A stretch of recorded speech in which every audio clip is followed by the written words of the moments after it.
Welcome. Thank you for coming today to this press conference about what we think is a really important issue in this election.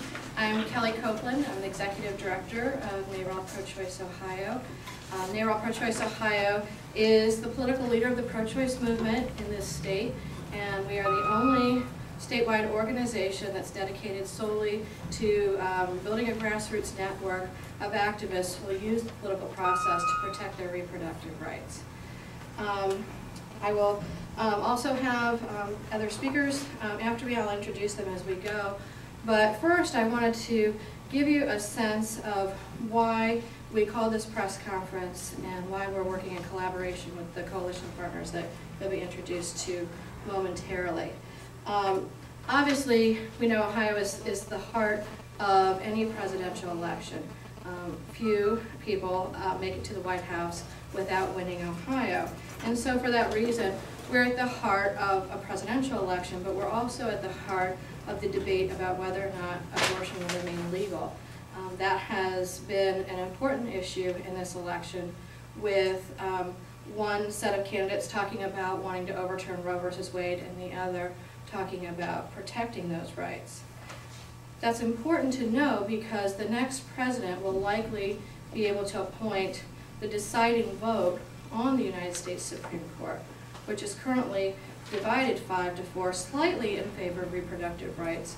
But this new court has also moved in recent decisions to undercut some of the central tenets of Roe versus Wade, specifically the right for women to have a health exception in any regulations about abortion care.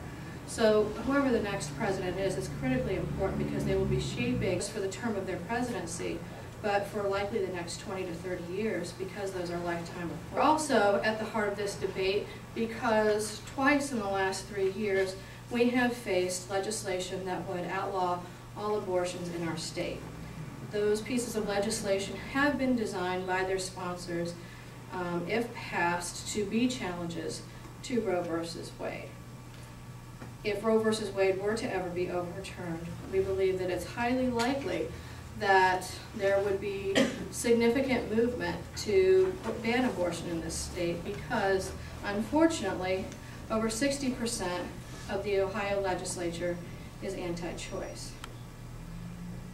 That is in sharp contrast, however, to their constituents.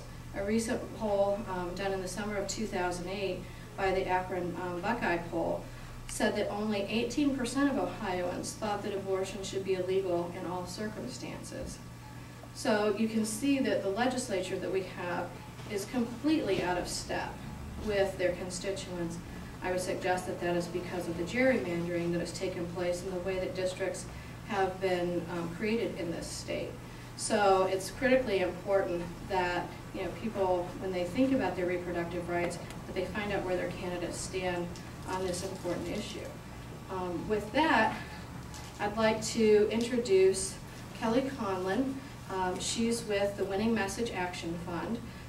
They are a coalition partner of ours that has done some incredible and I think groundbreaking work on talking to and activating pro-choice activists and Americans who maybe consider themselves somewhat in the middle of this debate into thinking about this abortion debate in a different way, in a way that really helps them crystallize what it would mean if Roe versus Wade were overturned. So with that, I'll introduce Kelly Conlon. Thank you, Kelly.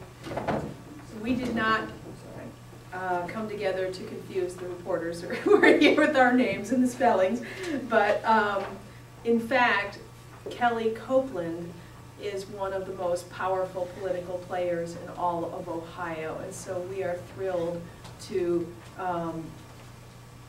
be a coalition partner to them. I think that their work speaks for itself, and we're thrilled to be here together today.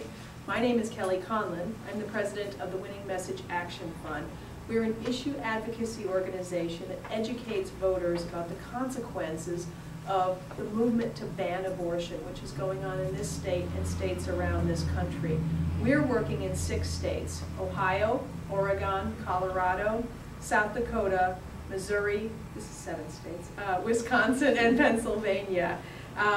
They're pivotal at the national level, and several of them have elections that are critical in the arena of reproductive choice. Our campaigns are based on, for the last 3 years, conducting focus groups and statewide polls.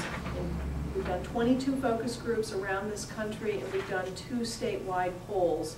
And what we've learned from this polling is that several things. First of all, well, we all here can connect the dots and understand how closely linked things like prevention first are to the fundamental issue of the right to choose. A lot of people who are just, don't have a lot of time to focus on issues and are at home taking care of their kids or going to work every day, when they think about the issue politically, they think about abortion rights, and they think about it through the prism of abortion rights. And when they're making up their decision about who to vote for in an election, it's through that lens.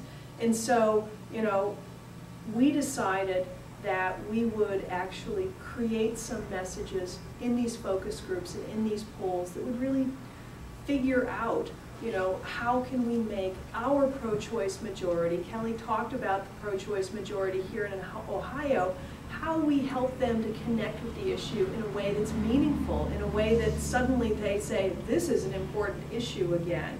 One of the things we found out very strongly is that there's such a need to personalize it and localize it, that talking about esoteric issues like the Supreme Court, while very, very important to those who really, are very intimately involved and follow this issue day to day, to a lot of average pro-choice voters, they feel a disconnect. They need to feel more emotionally and more focused about how this can affect their families. And one of the messages that we tested, which had a resounding off-the-chart impact in all of our focusing, is really taking the step between I'm pro-choice, I'm pro-life to the next step and saying, really? If you're pro-life, that means you support a criminalization of abortion in this country, and that you owe it to voters to explain to them what your worldview is, how things change, what happens. It's not acceptable just to say I'm pro-life, because we are at a threshold in our country about this issue actually becoming real. And if Roe v. Wade is overturned, 22 states are positioned to immediately criminalize abortion in this country, and many more are poised to introduce legislation, as is introduced here in Ohio every single year.